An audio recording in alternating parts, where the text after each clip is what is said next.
Hello, hello, and welcome to the Afrocentric Woman. Oh, grateful to be here. Grateful to be here. What a week, what a day, what a year. 2026 is not playing games. Um, I'm coming on here. I'm gonna talk about. I'm gonna talk about self-preservation. I'm gonna talk about resting, doing what you want to do, just doing what you want to do. And this is motivated by some of my irritation with just listening to women complain about having to do too much. And it's like it just seems so self-imposed a lot of times. Um but at the same time, I know that I need to have compassion and I need to have patience because um of the cultural norms that have made us feel like this, and how far we've gotten away from ourselves. And it's not going to be an overnight thing, to get back to. This can go to the trash. It's not gonna be overnight to get back to a matriarchal way of life. I mean, because we've been doing this patriarchy thing for a real long time. But oh, when I tell y'all, it's like it is so. I just be wanting to I just be wanting to pull my hair out sometimes just listening to the complaints. So intricate, and it seems like sometimes the complaining they're like these long, and maybe it's necessary to like get it out, like express yourself, but they're like these long, detailed, accounts of like having to do too much, and such man is not helping you out, and all this, that, and the third. And it's like, oh my God. The solution is often so simple. The solution is so simple, but I think the main one of the main ideas is that you're suffering. Even when a guy kind of likes you or even kind of loves you, your suffering is not going to necessarily make him whip himself into action.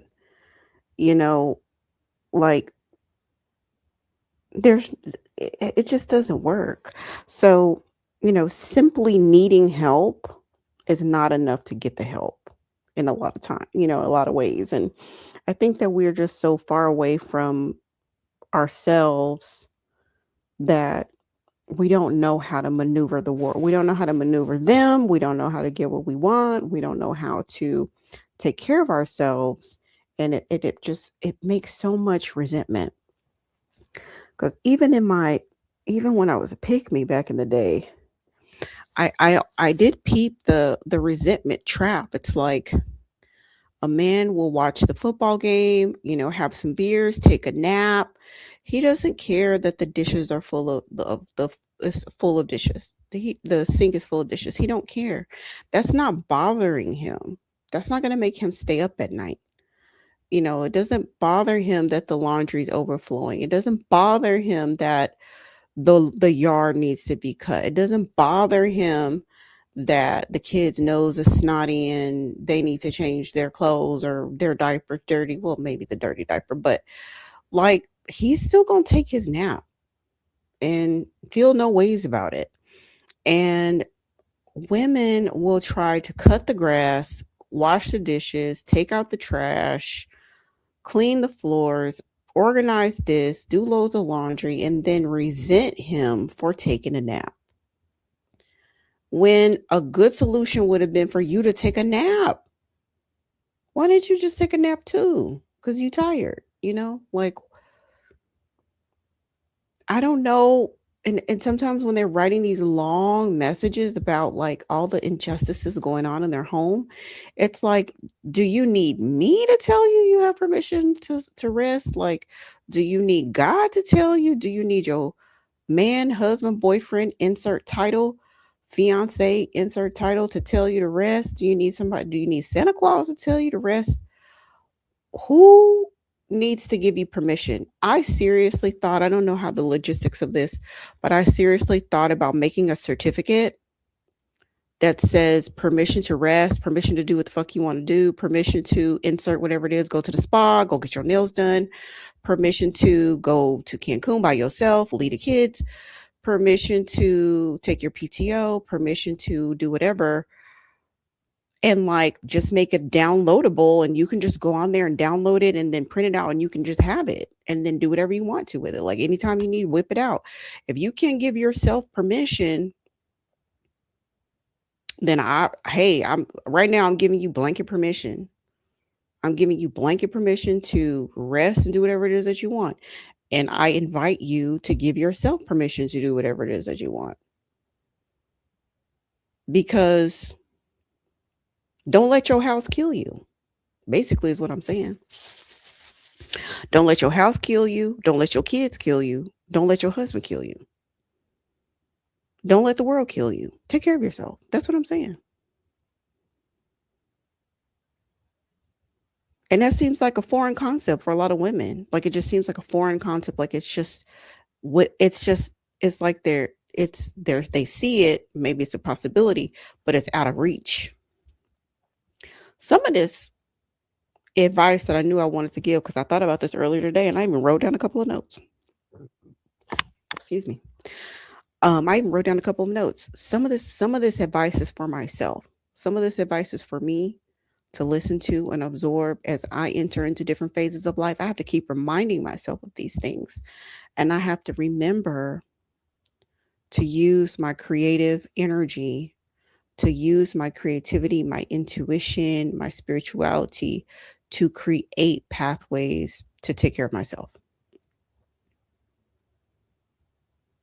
Because I have to be creative. I have to, make a way, see a way, connect with the way, because it's not always completely obvious and it's not always completely conventional, and it doesn't have to be one way. Whatever way that there is to take care of yourself and to be replenished, that is the way, whatever that is. And it's going to look different however way your life is set up, and whatever way your support system is set up. I wrote down earlier manufactured exhaustion and resentment.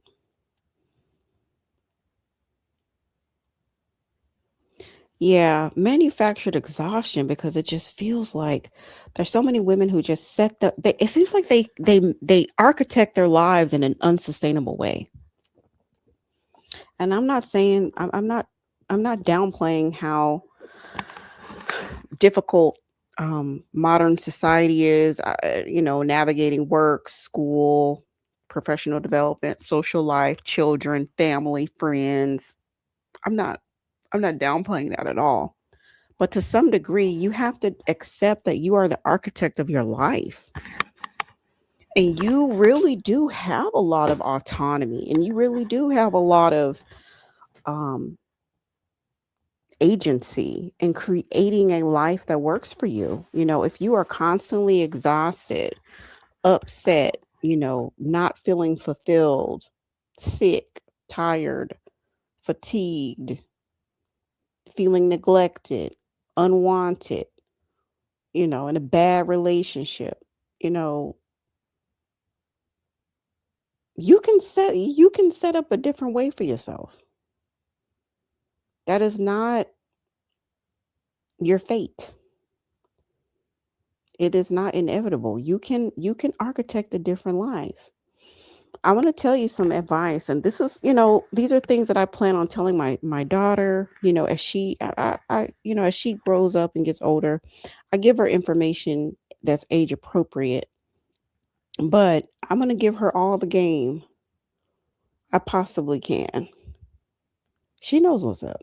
She knows what's up. I'm going to give her as much game as I can. But This is information, yeah, this is information that I would tell my daughter. This is some advice that I always give new mothers. And if I can talk to a woman before she becomes a new mother, that's even better. And I have talked to some women, who are planning on having children, and some of them were planning on having them in a very haphazard way.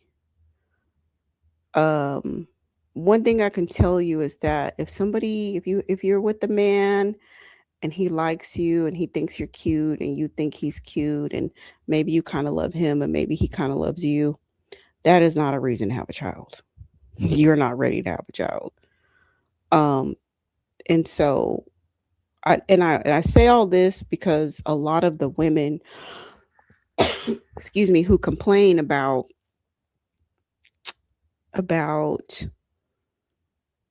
a whole laundry list of things and how their husband, boyfriend, fiance, whoever, insert title, is not there for them. They're so tired. They're run down. The kids are small. They got this X amount of children under the age of 5. Woo, woo, woo. Let me tell you this. This is the advice that I'll give to new mothers and women who want to be moms. Excuse me. You need to have a checklist, a very basic checklist before you have a child. And this will let you know,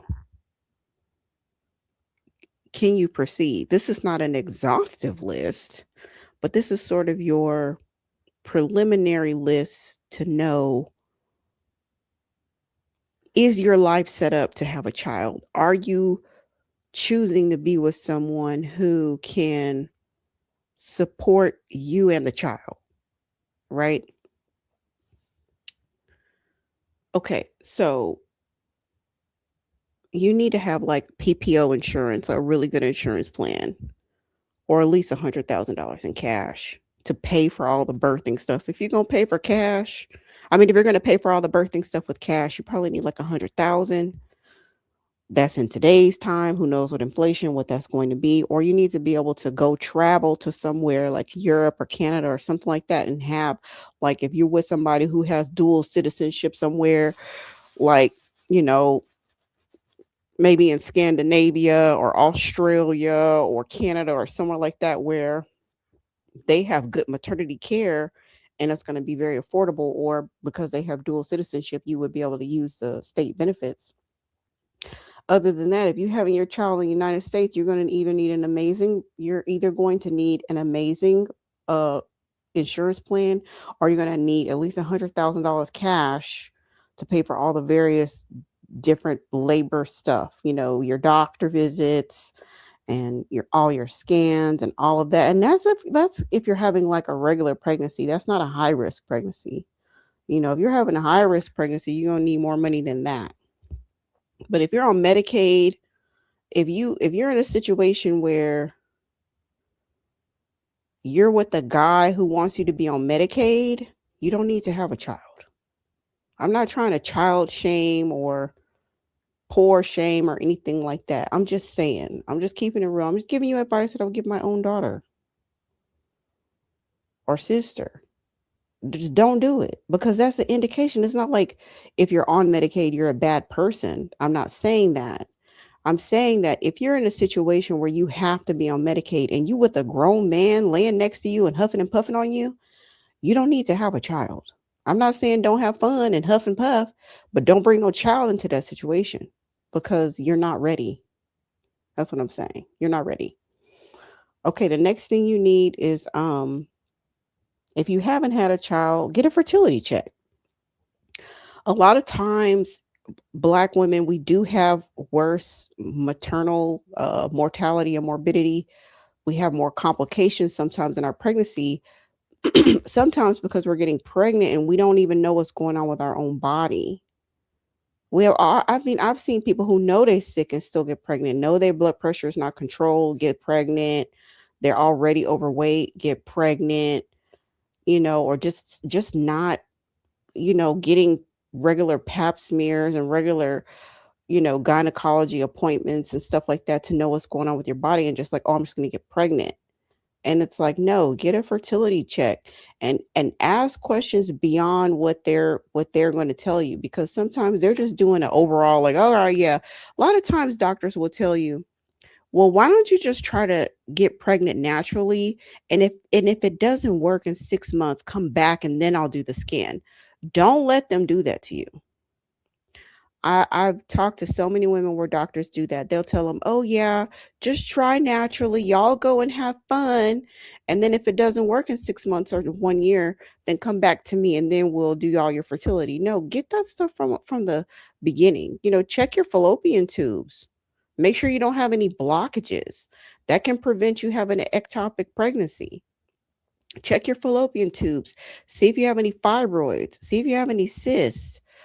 Check all your get a full workup. Know what's going on with your body. Get your husband to get a checkup too. Check for STDs, check for sperm count, all of that kind of stuff. Like, really prepare yourself. If you're overweight, lose weight before you try to get pregnant. That way you don't have the extra burden of being overweight and possibly getting gestational diabetes or high blood pressure or any other type of thing. you know, Lose weight before you get pregnant, because you're going to gain weight when you get pregnant. So make sure that you're at a healthy weight. And I'm not saying you need to be real bone thin.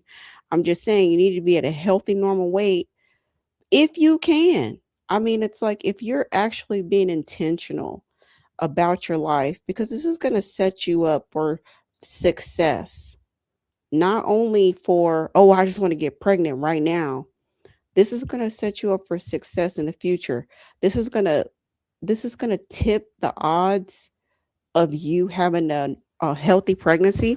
This is going to increase the odds of you having a normal postpartum, transition. This is going to increase the odds of you not developing complications if you can be a healthy weight when you get pregnant.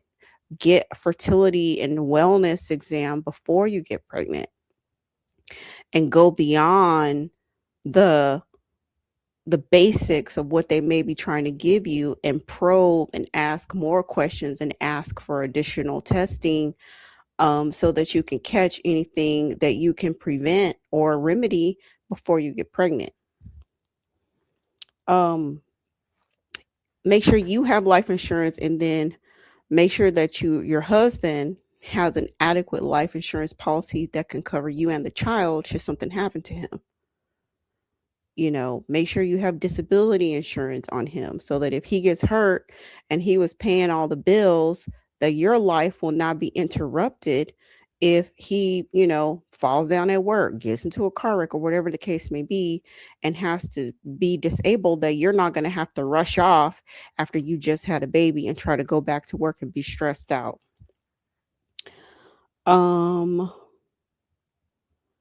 I wrote something. Oh, a home. Yeah. I mean, I don't know why that's like rocket science, but I was talking to somebody the other day who was sleeping in in the grandmama basement. I kid you not. She was sleeping in the grandmama's basement. Uh the baby daddy husband, I don't know if he was a baby daddy or a husband. They had some of the other children together, and they were sleeping in the grandmama basement. And they talking about they trying to have a baby. The girl wanted to have a baby. I said, if you don't stop talking, like, are you serious? And I just kept saying, in the grandmama basement, in the grandmama basement, you need to have a home. Like, you need to have at least a home to call your own, to turn your key, walk inside your house, right? Preferably a house, and preferably that you're not paying all the bills, that you're not really paying no bills. You see how that goes? It's like if you're not paying no bills, it'd be easier for you to have a child. If you paying bills, working full time, how you gonna have a baby? Where they do that at? I mean, you can do it, but it's really asking for so much stress. It's asking for, you're gonna be on Reddit and you're gonna be on all these forums complaining about how your life is so challenging. If you go off and you do that, you're going to be right in the bandwagon with the people complaining about how they got 2 and 3 children under the age of 5, 6, or 7, or whatever the case is, and how nothing's working. And they're so tired, they're so exhausted, and they're on the brink of having a mental nervous breakdown. So don't start paying bills. You ain't got to stop paying bills. Just don't ever start. And if you can't live with the man in a house and he afford it, that is a signal that you don't need to have no kids with that man. And you're not ready to have children. That's a good sign. Like it's not time. You might love him. He might be the bee's knees. You might think he's, fine as frog hair, as my godmother would say. But you're not ready. It's not time. Because listen, all this is on the prevention side. All this is on the prevention side. I'm telling you, like, how not to get in a bad situation. You got to have reliable transportation, of course. Especially if you're going to be transporting yourself, your pregnant self, a baby. You need to have reliable transportation. Yeah, I already talked about not paying any bills. And then, like, let's say that you're not paying any bills, but you pay some of your incidentals, like maybe you pay for a life insurance policy, maybe you pay for your cell phone, maybe you pay for like going out to eat every now and then or something like that. Like whatever your incidental um expenses are, try to have those saved up for like 6 months to a year. So you can continue your lifestyle as you were living it before you had the baby. Okay, here's some of the stuff that you're gonna need. Okay, you're gonna need a nanny, a doula. You're gonna need an OB and or a midwife. You need a primary care provider and a dentist at the very least. That's the very least of things that you need. So have all that stuff set up. Have all that stuff set up. Don't just neglect yourself and not know what your situation is, get pregnant, and then you like show up to the OB like, oh, ta-da, I'm here. I want to have a healthy outcome. And I'm not shaming us, but I just see that we can do more as Black women. We can do more. When people neglect their children, don't teach their children, right from wrong, they don't teach their children, um, they don't support their schoolwork or anything like that, and they just let them run around like wild wolves, and they drop them off at the school, and then they expect for the teachers to work a miracle. That's kind of how I feel sometimes with Black women. When we just neglect ourselves, we neglect our health, we don't take care of ourselves, we get pregnant, and we show up to the OB like, ta-da, make a miracle. Like, what are they supposed to do at that point? You're already pregnant. You said, what are they supposed to do? They don't have a magic wand to deal with your high blood pressure. They don't have a magic wand to deal with your obesity. They don't have a magic wand to deal with any of that stuff. Like, they're going to do the best they can, definitely pick the right person, but I think that we have to have more agency over our bodies, and we have to educate ourselves of like, how can I put myself in the best position to have a healthy pregnancy? What can I do for myself before I get pregnant so that I don't show up on the OB's doorstep wanting a miracle? So, yeah, have all of that stuff in place. Make sure that that you are getting your, full dental workup and all of that kind of stuff, because there's certain dental work that you can't get when you're pregnant. So, make sure you get all that stuff before you get pregnant. And speaking of, I'm getting some dental work done tomorrow, so I'm a little bit nervous about it, but I got to do what I got to do. I got to do what I got to do. Um Okay, and then another thing is you wanna write, kind of think about your family and friends, and think about how they can support you. Um, I've seen so many women just be like, "Oh, my husband's gonna do it all." Your husband is not gonna do it all and probably won't do it right. So you need you need a village. You really, really do. You gotta think about cousins, aunties, friends, neighbors, co-workers. I mean, you really, really, really do need a village. And you kind of have to think about, based on your relationship with that person, um, what can work? Um, how can they be a part of your village? Especially when you just having a baby. Because if it's your neighbor, if you have a dog, they might be able to walk your dog once a week or pick up your trash. Not, excuse me, not your trash. Pick up your mail, bring it to the door, make sure they hide your packages. Little things like that neighbors can do, and they wouldn't know to do it unless you talk to them and ask them. Coworkers can, help you stay abreast of what's going on at work. They can get mail for you at work. They can,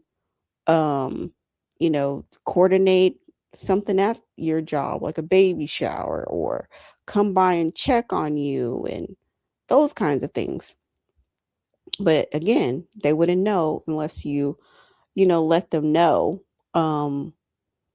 what's going on and how they can support. And the same thing goes for like family and friends. And of course, the closer relationship, then they might be there, more often.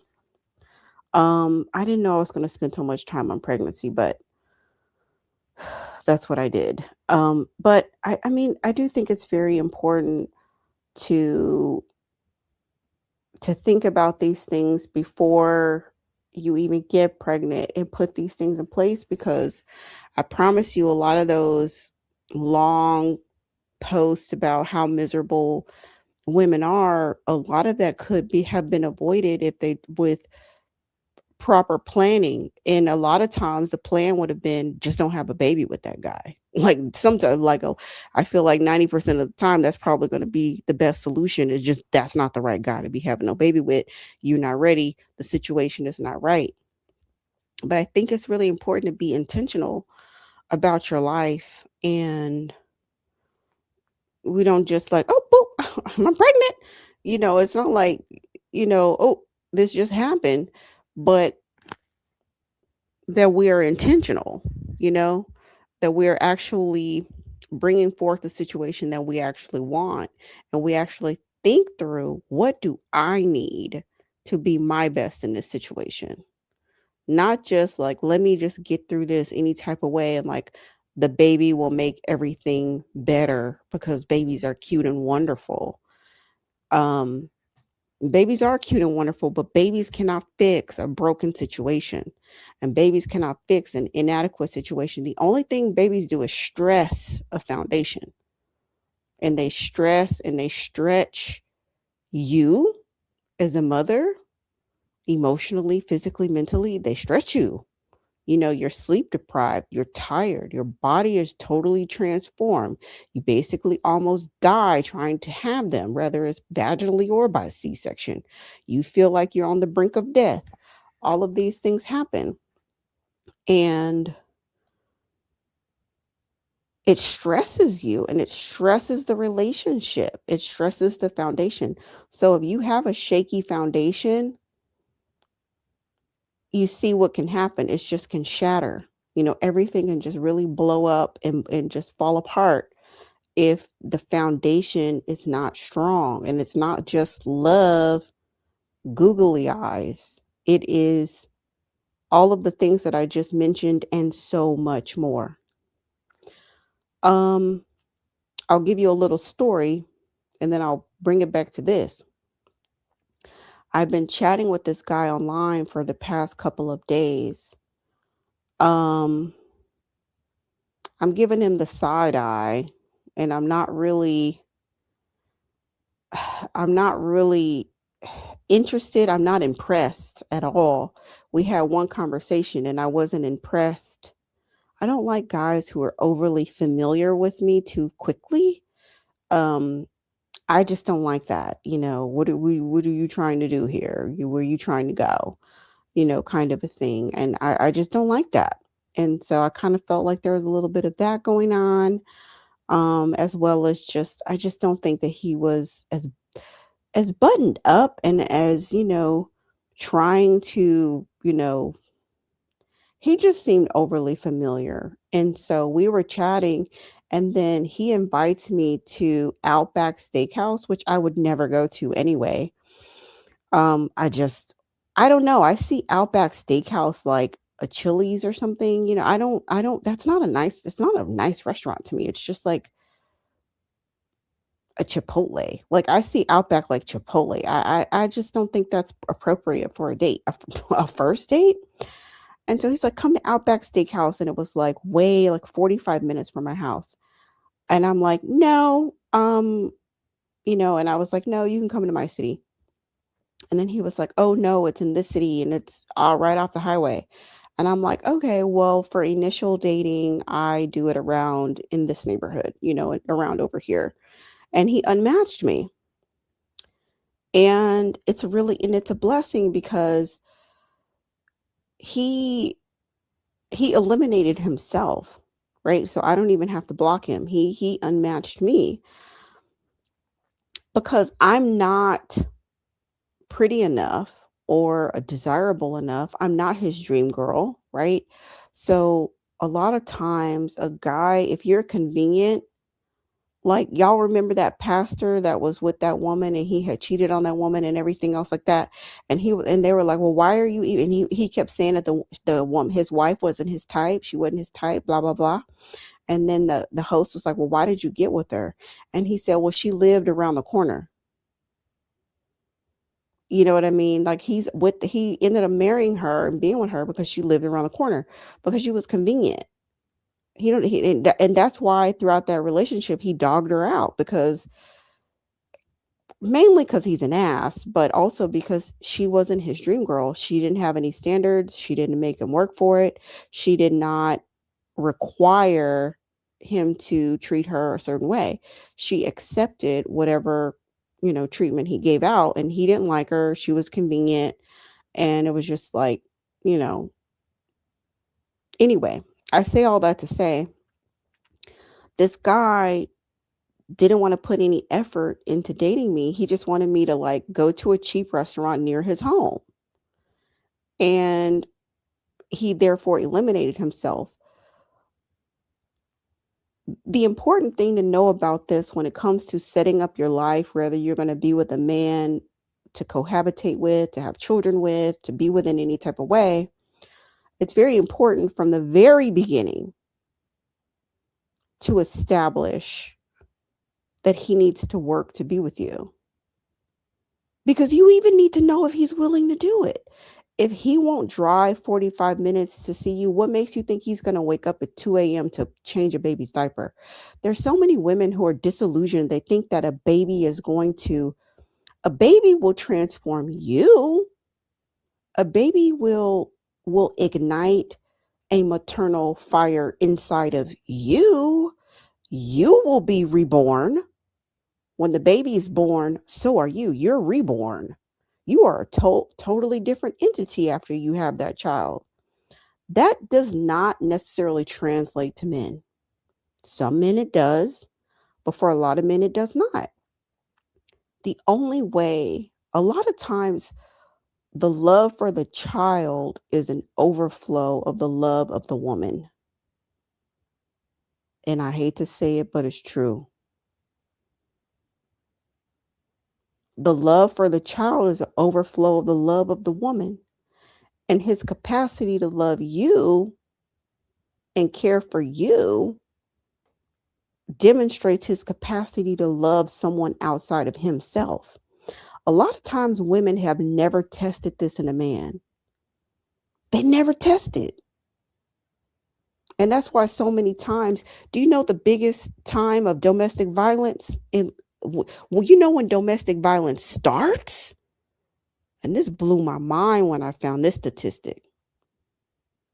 The number one time that domestic violence starts is when a woman gets pregnant. That's a crazy statistics. That's when the domestic violence starts for a lot of relationships. Where domestic violence becomes a pattern, it starts when a woman gets pregnant because partially because the attention was always on the man. So he's happy. He's good. He's happy. The attention's on him. You're totally devoted to him. Your whole life revolves around him. You worship him. You cater to him. You clean up after him. You're always available for sex. You're always available to cook. You're never sick. You're never tired. You don't have no demands. You're just happy to be there. Well, pregnancy changes all that. Now you're exhausted. Now you're gaining weight. At the beginning, you're throwing up all the time. You actually need him to bring you some water. You need him to rub your feet. You need him to uh pick up the groceries. You need him to pick up around the house. Things completely flip. And if you've never tested him before that, a lot of times guys who are abusive, they don't the abuse is not activated because they're in the honeymoon phase. And that's another thing too. A lot of times these pregnancies happen pretty fast. They're in honeymoon phase and then but they're in there also being worshiped, so the abuse doesn't really rear its ugly head. But once they stop becoming the center of your world and people are not gushing over the fact that, oh my god, your boyfriend, ooh, look at you, you're so special, you have a man, you got your man, your man, your man, and they're like, oh, your belly, your belly, your belly, oh, let me see your ultrasound pictures, oh, what are you going to name the baby? And it's nothing, it becomes, it's not about him anymore. That's when abusive men lose their shit. And sometimes I don't necessarily just mean abusive in a way of going upside your head.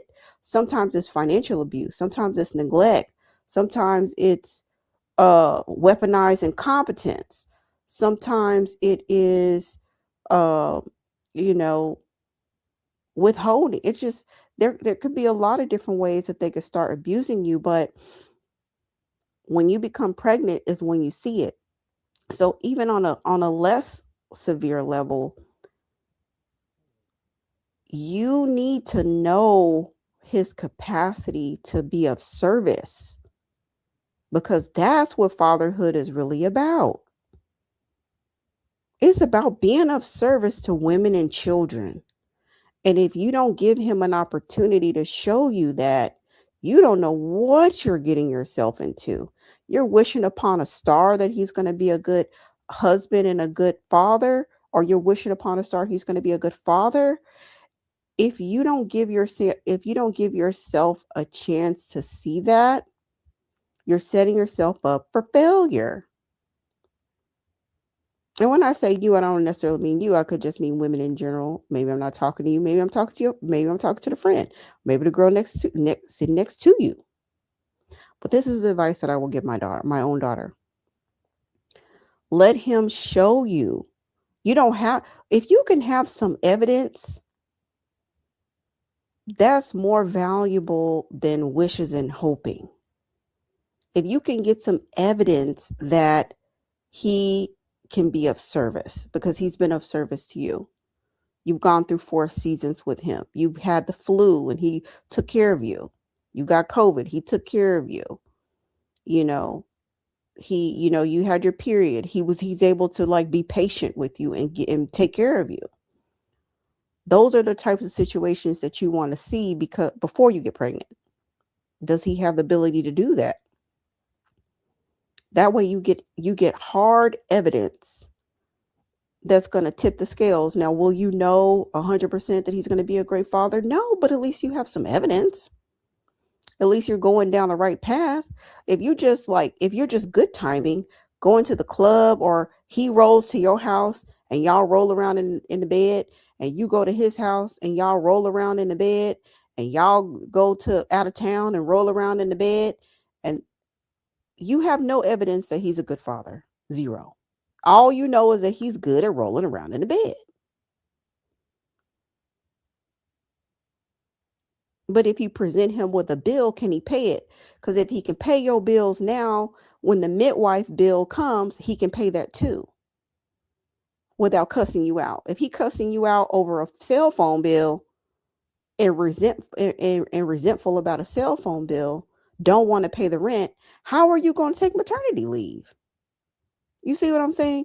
So it's like there's all these ways that you can test and find and gather evidence if this man is even going to be a good partner before you on Reddit complaining, before you on threads complaining and sad and got a whole long story and everybody's telling you to leave that man and oh da da da da.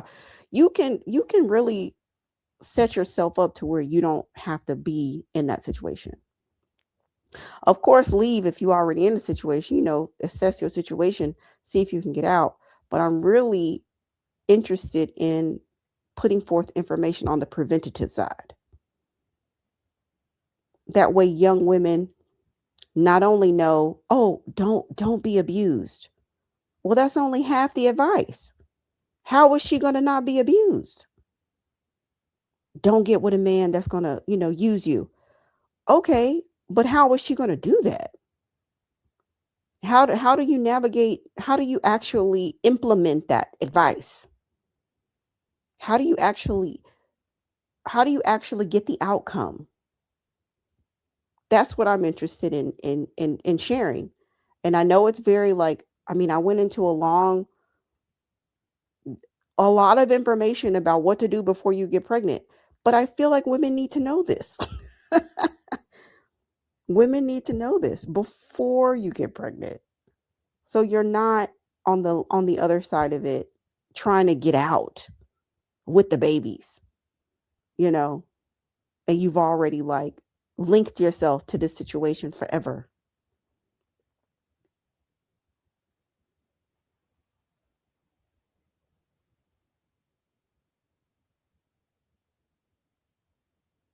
Yeah, maybe another day we can kind of talk about in-laws too, because I mean, in-laws can be a blessing, a true blessing to your life.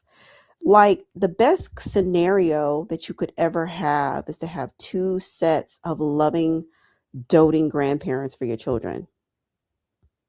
I mean, that is just, it's such a blessing. It really, really is. To have like smart aunts and uncles, and this isn't necessarily to say the family's going to be perfect, but man, good in-laws go a long way. Not in necessarily because you get along with them perfectly, but if they love your children. So evaluating his family becomes very important as well. Is he estranged? Has he told his ass with everybody? Is he from pillar to post? Does he move from city to city? Is he a transient? Those are things that you want to take into consideration because you don't, if you can avoid having a single roaming nomadic male, then you should do that. You should avoid that if you can. If you have the choice, if you're attracted to two or three guys, one of them is real fine, like real fine, and you just really like him and y'all have the best time, but he's estranged from his parents, his dad abandoned him, and his mama has worked hard all her life and he's estranged and he living on his own, da da da da, don't talk to his family. And then it's another guy that you like, you kind of like him, he's not that attractive, woo woo woo, but his mother is accomplished, his parents are married, he's very involved, he comes home for Christmas, Thanksgiving, they're a healthy family. Well, if you're at the point of your life where you're ready to start a family and settle down, that guy with the stable parents, he's gonna win 10 times out of 10 over the guy who's just roaming around solo. Because you're not just marrying him, you're marrying the family too. So if you can choose good grandparents for your children, you should. And it's like All of these are intentional choices that you can make. You can literally make a vision board. You can write these things down, right? You can write these things down as like, what do I need? What are my requirements to have a child? And what is my vision of my life as a mother? How do I envision my life? How do I feel? What are my energy levels? What does my health look like? What does my day to day look like? And begin to have that be a litmus test. To some extent, it's really hard. And I think that's why we always, see women kind of repeating the same cycles, even very smart women, extremely smart women, um, like myself, ending up in these bad situations because um, we didn't take the time to craft all of these things thoughtfully and then kind of like also engineer to protect ourselves to like make sure that we get what it is that we're looking for, and then recognizing and acknowledging biological factors, hormonal factors, spiritual factors, and others that may be vying for children, vying for family life, um, and balancing that with logic, reasoning, planning, practicality, dealing with the physical world, not the emotional world, the desire world, but really dealing with the tangibles of life and just really balancing in that and really,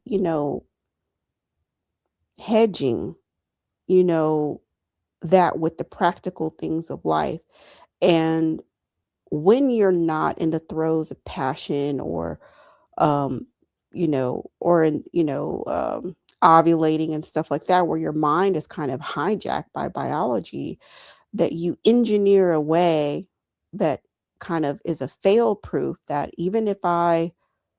uh even if I have a complete brain fart and not make a good decision, while I'm calm and clear-minded and I'm working on my vision and I'm writing all these things down and um I'm going to engineer a way to prevent me having a child prematurely. That is wise and advisable. That is wise and advisable. And it is hard to know what is on the other side of the door of motherhood. It's just like there's so many things that you just don't know until you walk through the door. So there's a lot of things that you don't know if you haven't had children, and you just have to trust me. You got to trust me. You got to trust somebody. You got to trust a woman who's trying to tell you what it is. Because there's also so many women that think that they're special. They think that they're different. They think he's going to change. They think, they have all kinds of, crazy ideas. I mean, I was talking to my niece the other day and I was telling her, you got to find a man that likes you way more than you do. Like, that's the way to do it, and I'm trying to tell her. And she's just like, well, I feel like I could find somebody that likes me equal, and she's 23. She was 22 at the time. So she don't know. And she won't know until she walks through the door and has life experience. She could believe me and try to find somebody that likes her 2 times, 3 times, 4 times more than her and live a better life by a man who adores her. Or she can find a guy that, because the thing about equal is if a guy feels equally, if you think y'all like each other equally, he's indifferent about you at the best. You know what I mean? Like usually if a guy likes you just as much as you like him, if you think it's equal, you're probably a person of convenience to him. Like you're there, you're available, you're good enough, like you'll do for now. Um and that's a thing, but that's not like a long-term situation. If you're looking for a long-term situation, and I don't know, it's like women have said this for ages. And I remember when I was young, I didn't really believe it either. But women have said this for ages. All the wise women have always known, find a man that likes you way more than you like him. Because if he likes you way more than you like him, oh, okay. So it's really not about if he likes you equally as you like him. If y'all like each other about the same, then he'll be indifferent. It's more about the effort. It's more about the energy and the effort. Like we're just how can I explain this? If he likes you way more than you like him, when it comes to effort in the relationship, he's going to put forth probably about equal energy as you do. But if you like him more than he likes you or equal, his effort level in the relationship will leave you feeling like you're in a deficit. I hope that makes sense. I hope and I'm explaining that clearly. But yeah, like if he likes you way more, and even if you like him kind of a little bit, you kind of like him, like he cool, then the relationship will be balanced. You see what I'm saying? Because there's so many women getting with these guys and oh my lord, moving them in their house and just all number of foolishness. And we just have so much work to do um, when it comes to educating young women and older ones to all of us to avoid these situations. Um, that's all I have on my list. I wrote down some actions that I'm going to take. I'm going to ask my mother if she can help me with my daughter once a month. And during that once a month, I'm thinking that I'll go to the chiropractor. I do have I have a gift certificate to get a massage. So I'm thinking I should book a massage maybe that first month that she does. The first weekend that she does, I'm thinking I'll go and get the massage, go to the chiropractor. Um Maybe I'll go walk a trail, but just like do something for myself and just have that a standing calendar like event that I do. Um and another thing that I have written down for myself is for myself to make a list of friends and family that can help me. And then there's like certain things that I want certain people to teach my daughter. Like I have a friend who's a dental hygienist. I want her to talk to her about dental hygiene and like going into the dentistry industry.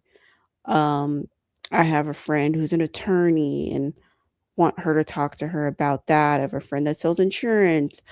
So for me, it's like partially, take her off my hands, but then also I want to expand her knowledge base outside of me to where she has professional people in her life that is exposing her to different career paths and information. So I want to take stock of my friends and family and write that down and be intentional. And I was talking to my daughter about that earlier today. I'm like, we were, sometimes when we're like driving around, she'll see a friend's house. She's like, oh, I miss her. I want to see her. And I'm like, yeah, but I'm driving right now. There's nothing I can do about that. Like, I told her, I said, you need to write down a list of the people that are important to you, the people that you miss, the people that you intentionally want to see. And we're going to have to make time to see them because Nothing happens organically hardly anymore.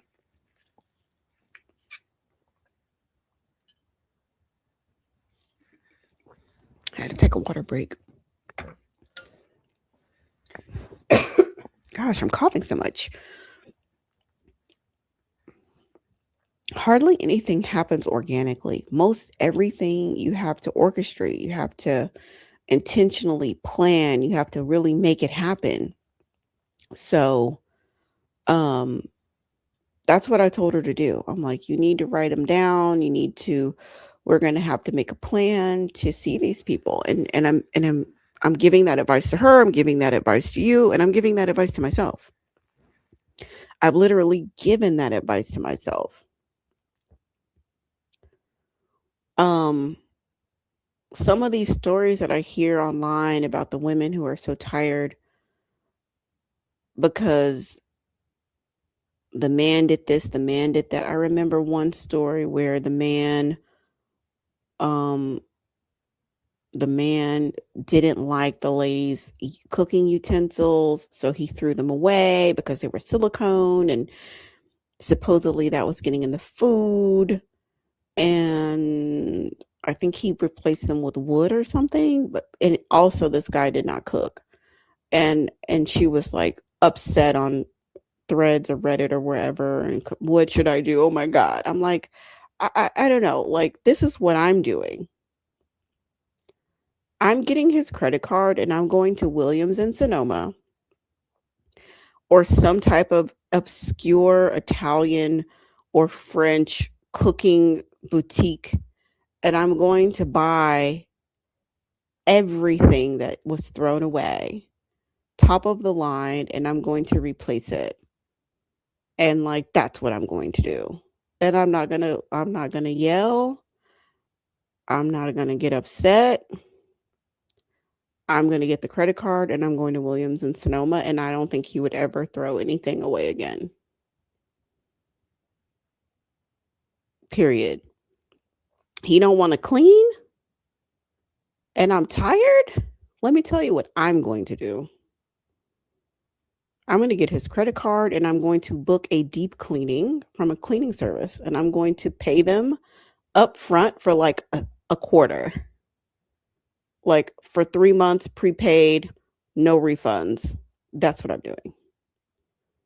And either one or two things is going to happen. Either one, he's going to appreciate the deep clean and he's just going to want to keep paying, or maybe he doesn't want to pay that much and then he himself starts cleaning. Either way it goes, I'm not going to kill myself trying to clean. Same with laundry. He don't want to do his laundry. If his laundry stinks and it's bothering me, I'm going to hire a company to come collect all of his laundry, put it in a black bag, take it out of my house, wash it, disinfect it, fold it, and bring it back to my house. And he's paying for it. I'm not doing it. He's complaining about cooking. I'm ordering pre-cooked meals. I'm not cooking, especially if I'm working. I'm not doing that. Either you going to cook or you're going to pay for food to be here. Those are the options. But what I'm not going to do is cook and feel resentment. I don't even want to eat resentment filled food. Even if it's filled with my own resentment, I'm not going to do that. He's complaining about order food. There you go. Problem solved. He didn't plan nothing for your anniversary. Book a trip with your friends. Go out of town. Do whatever you want. Do something on your bucket list. Do something on your bucket list. He don't come home at night. When he finally does come home, don't be there. Don't be there. Go out. Go do something. Go buy yourself a nice dress. Go get dressed. Go do something for yourself. Don't be at home crying. Don't do that. Don't be at home crying and whining and complaining, and don't do that. Go do something for you. Go do something for you. Go celebrate yourself.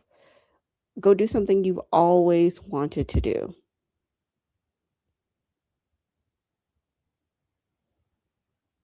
Yeah, I was thinking about, I'm trying to think of if I can think of any of these other stories. I don't know. Sometimes these guys are harassing you on your phone. Well, he picked an argument with me on text. Block him. Simple as that. Listen, the only thing that should be coming through on your phone is things that you want, that's positive, that's uplifting you. If someone's negging you, belittling you, baiting you into arguments, uh, just don't respond. Just block them. And if he's like, "Why did I get blocked?" Because I only accept the only thing that can come through through my phone is like positive, uplifting messages. So there you go. So either he's going to send positive messages or he's just going to get, and not only will he be blocked, but he will just be completely removed from your life. Like, nobody can bully you on your phone. Like, you control your phone. You control your phone.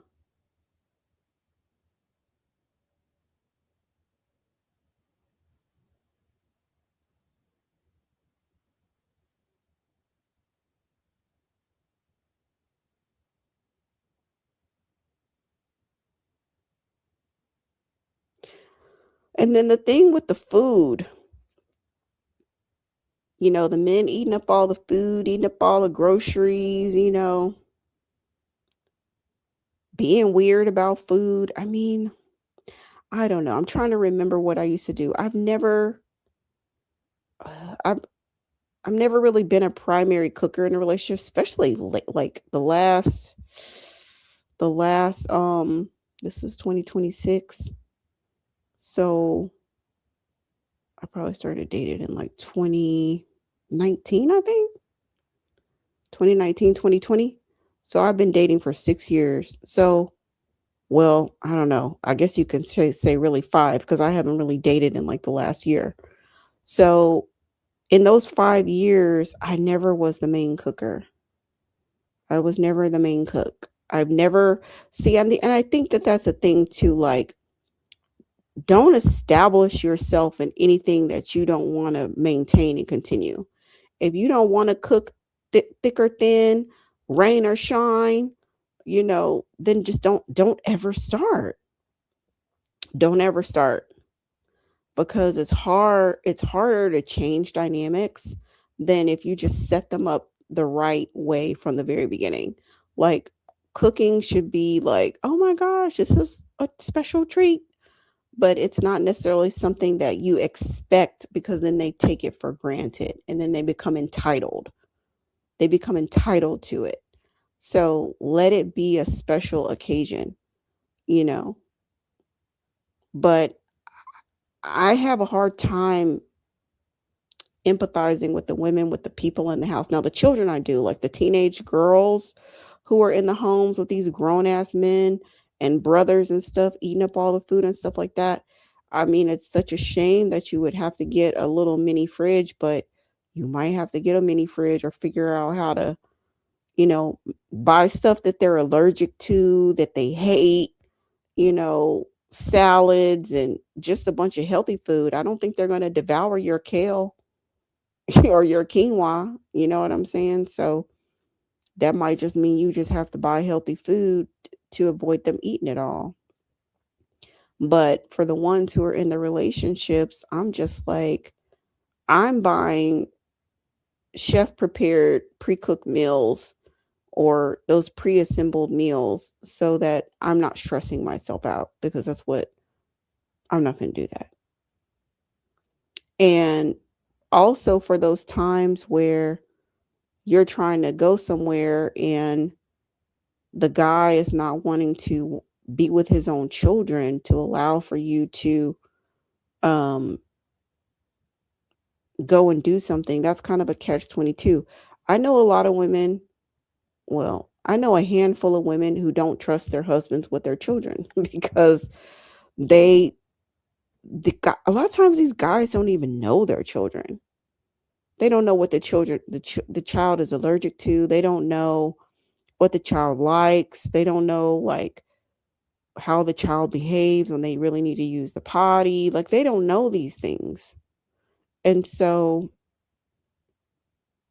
a lot of times women don't even want to leave their, and that's a bad, ooh, child. That's a real bad situation to be in.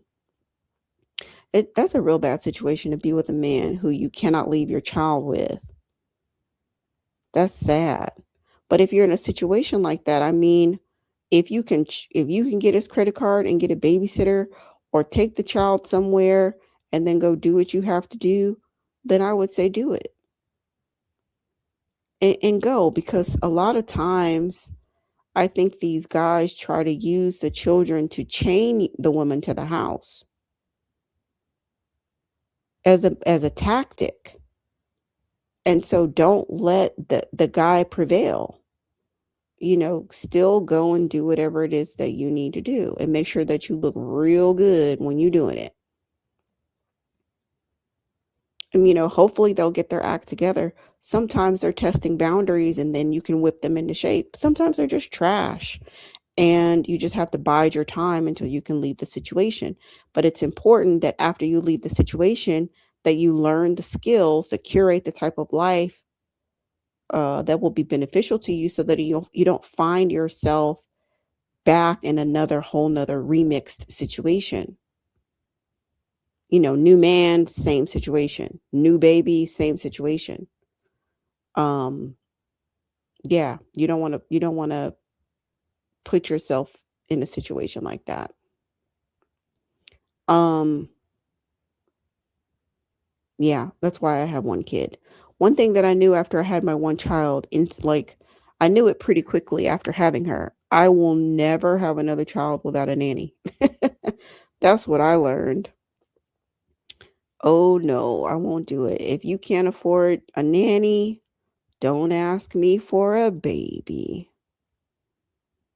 Don't ask, because the answer is no.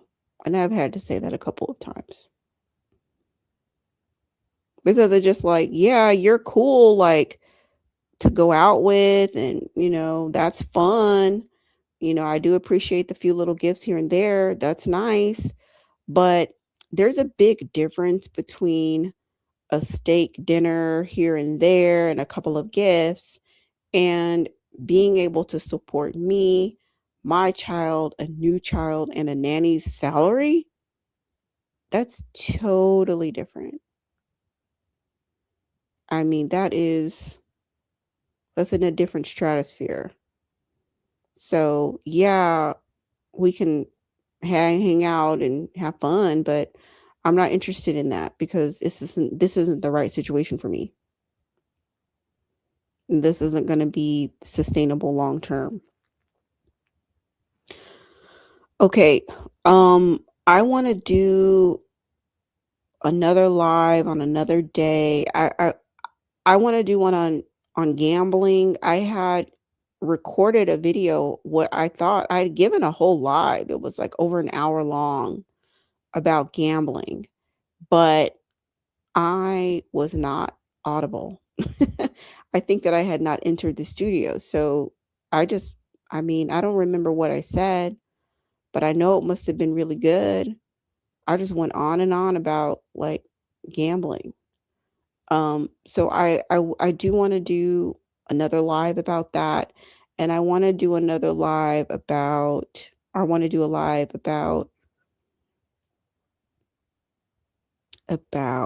financial security.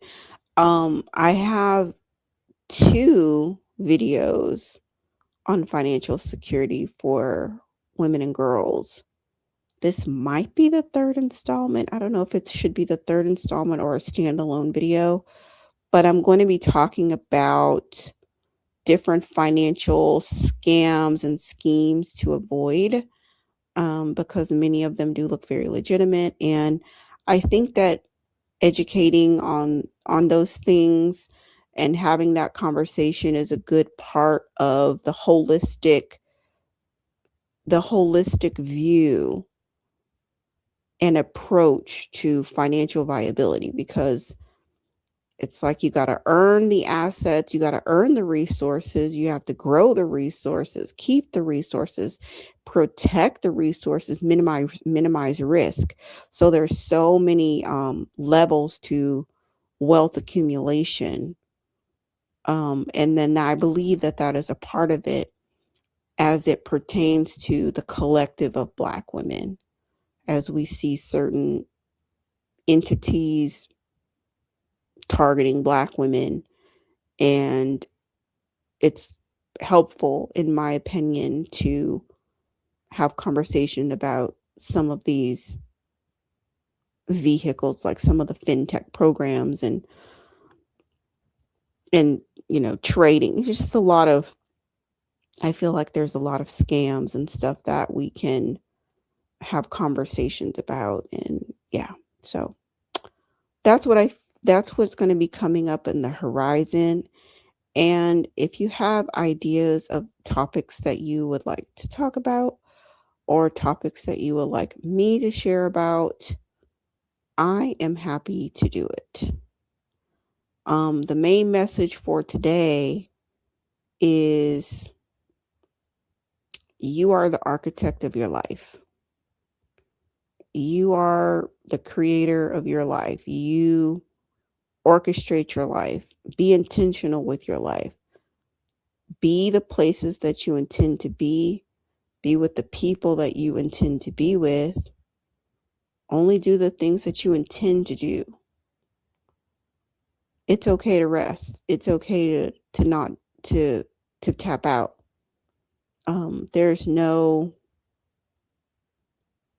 you don't have to have an obligation to have a perfect home and perfect children. Um, and then another main thing is that you your well-being, your longevity, and your vitality are critical. That's the best gift you could ever give anybody. It's the best gift you can give your child, is a healthy you. And I'm telling you, and I'm telling myself, I knew when I wanted to do this live earlier today, I thought about it. I knew that this advice was for me. I'm going to likely listen to this video tomorrow in the morning when I take my shower, because I need this advice for myself. I get caught up in my life in busyness and running here and there and not taking the time to just smell the roses, listen to the birds, look at the flowers, look at the bees, walk around, smell fresh air, have a laugh, play a game, drink a cup of tea leisurely, read a book. I have to tell myself those things. I have to give myself permission, and I have to remind myself to slow down. I can't do everything on my own. I need help. It's like, oh my God, I'm so alone. But are you really? You're not alone. You're supported by a vast universe that is abundant, and it is full of love. It is full of support. And I deserve to be supported. I am deserving of support. I have to just tell myself that over and over and over again until it sinks in my head. Because the broken record that plays is, I'm so alone. I have to do everything by myself. Um, I got to get this done. I got to get that done. Oh, da da da. My house is not perfect. It's not da da da da. Like those are the my default records. And that's not even my doing, right? Like that's just, those were the records that were recorded when I was formation ages. Those negative uh records. So that's my default. But now I'm an adult. I'm the architect of my life. I am the creatress of my life. I'm intentional. I'm very like creative, right? I can tap into my creativity. I can use my mind, my spirit, my soul, my intuition to manifest, to create, to make opportunities for myself. Until I just remind myself that, oh, and I feel like I'm getting depleted. I remind myself, okay, take care of yourself. Take care of yourself. The greatest gift I can give my daughter is to be healthy. That's when I started eating better. I started working out. I started to take some time. And sometimes she would complain about me like leaving to like go jog or something. She's like, no, don't go. Where are you going? Like, I'm going to go jog. It's like, girl, I'm doing this for you. I'm jogging and taking care of myself for you so that I can have energy to keep up with you, so that I can add longevity to my life. I'm exercising as much for myself as I am for you. So, those are the things that I tell myself to give myself permission to break away from whatever it is that I think is so important that I'm doing, and knowing that actually the most important vital mission that I have and I feel that all women have is to take care of yourself.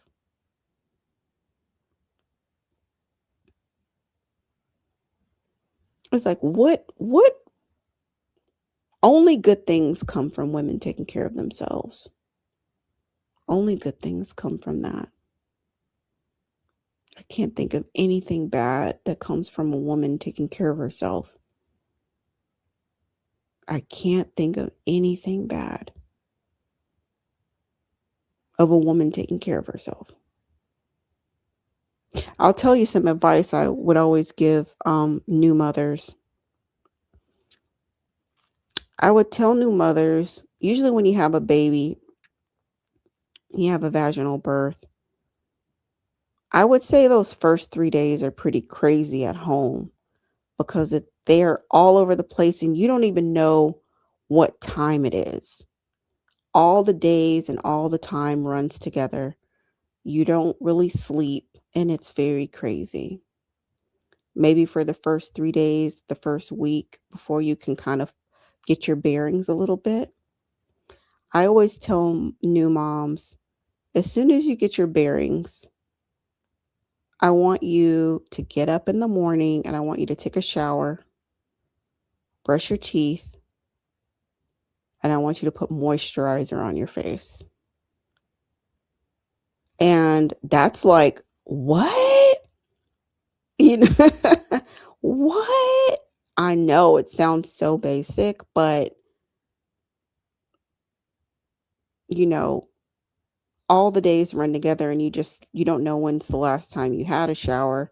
You don't know if you've had those pajamas on just today or did you have these pajamas on yesterday? You just kind of don't know. Your life is just like waking up, crying baby, breastfeeding, and it gets really hectic. And that's why I'm like, just get up in the morning. Like a lot of times the babies will have like some type of morning feed. It's like, okay, after you finish doing that morning feed, I want you to leave that baby and I want you to go take a shower and brush your teeth, wash your face, put moisturizer on. A lot of times women will not leave the baby for like 1 second. You need to leave the baby for a little bit to go take a shower, go use the bathroom, close the door.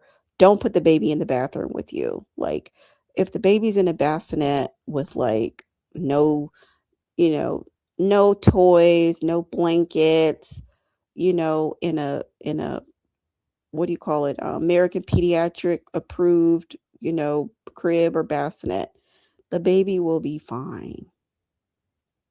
Go take a shower. And then after maybe 2 weeks or so, I will tell her, especially if it's warm outside, if it's not winter, I'll say, go outside and have a cup of tea on the patio. And they're like, well, why? Go outside for 5 minutes. I have to give them a time, or else they'll think I can't do it.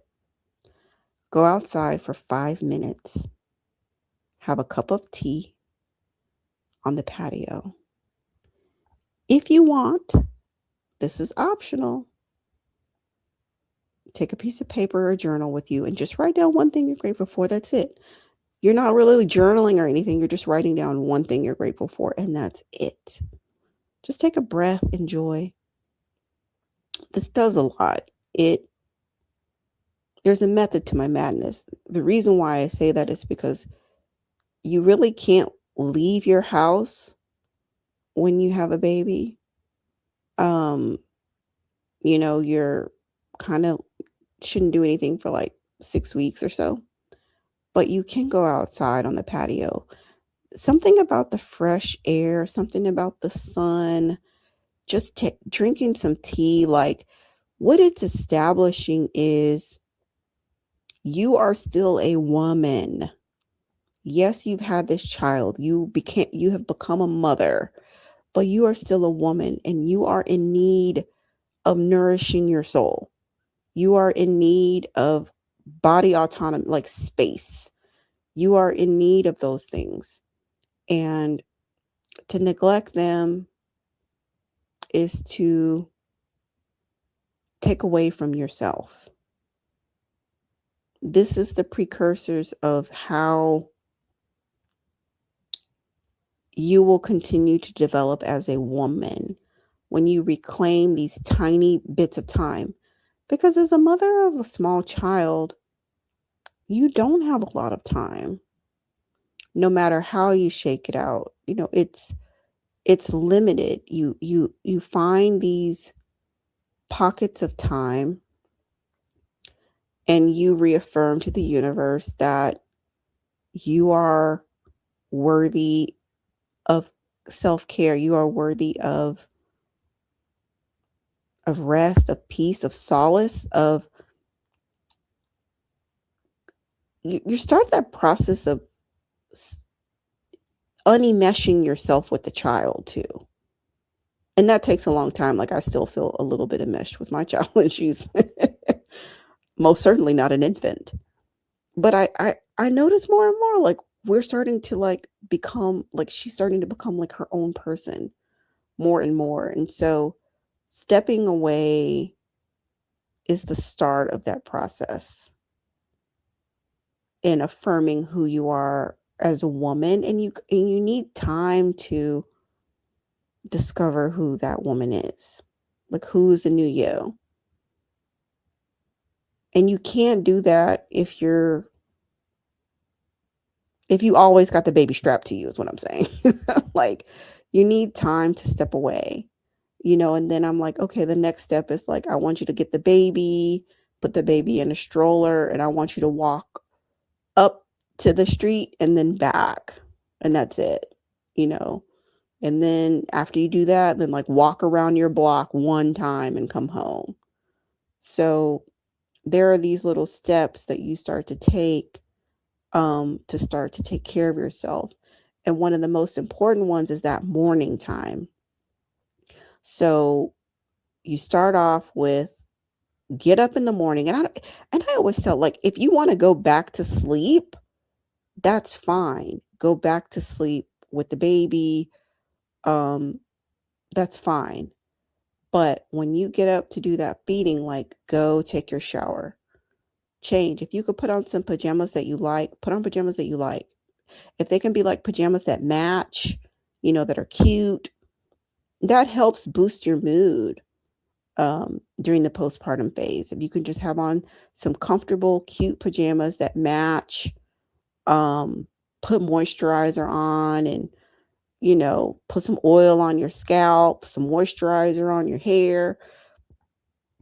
Those little things go a long way of just helping you feel a little bit better and a little bit more like yourself. Because when you have a baby, you feel like your soul and your body are like going to the ethers. It's a very out of body experience and it just takes time to like get back in your own skin and start to like be in the regular, world the human realm.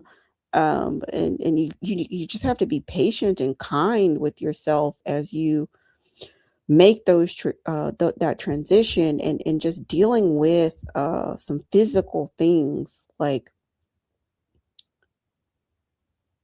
oil on your scalp and moisturizer on your face, or a clay mask, um, or sea salt water and take a bath, herbs and things like that, those very tangible earthly things that light up your senses. It helps to just bring you back to earth, into your body, and know that it's safe, right? Like, you just went through a lot of pain, whether you had a C-section or whether you had a vaginal birth. It's like there's a lot of pain, and some might say trauma. I don't like to say trauma because I don't know. It's not like a trauma pain. I mean, medically it's called trauma, but I don't like to call it that. It's just intense pain. And so there's just this separation from your body and the pain and the fear and all of that. And so just reintegrating yourself as a woman, and braiding and weaving this new tapestry of your life. Mother, woman, daughter, wife, all of these things. You need extreme patience and kindness to yourself as you come into yourself. And I really feel like dealing with those physical things helps with that.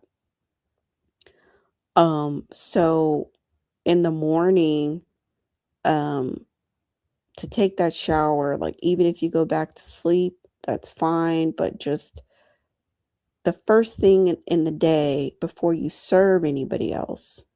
Well, you might have to breastfeed the baby, but babies can't help when they're hungry. But anybody else, you're not making a sandwich for your mama. You're not doing nothing for your husband. You're not doing anything for anybody. Don't serve anyone else until you serve yourself. Serve yourself first. Fill up your cup first, however way that may be. And when you just have a baby, you have to keep it real, small, but you just build on that. Maybe after that, you do your eyebrows, and then maybe after that, you stretch a little bit, just you do a few yoga poses.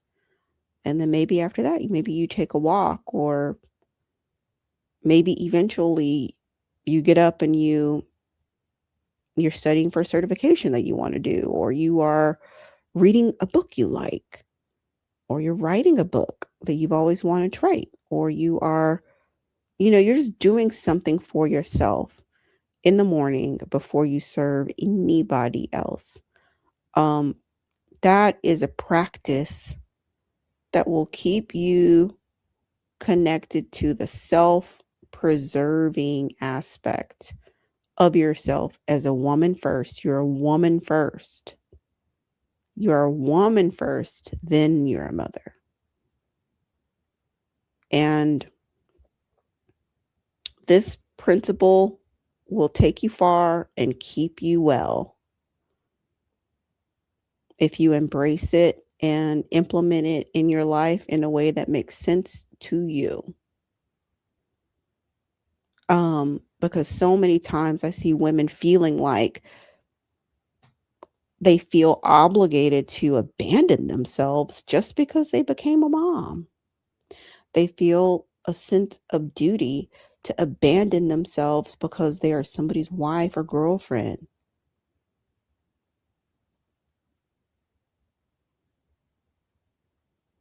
And I would say, don't abandon yourself. Stay loyal to yourself and stay committed to caring for yourself, thriving, preserving, being abundant, um, putting yourself first. It is the greatest act of kindness that you can give the world, is to be healthy and to be whole. All right, that is what I wanted to share today. Thank you so much for tuning in. Be sure to like, share, subscribe, and I will see you next time here on the Afrocentric Woman channel. Peace and love.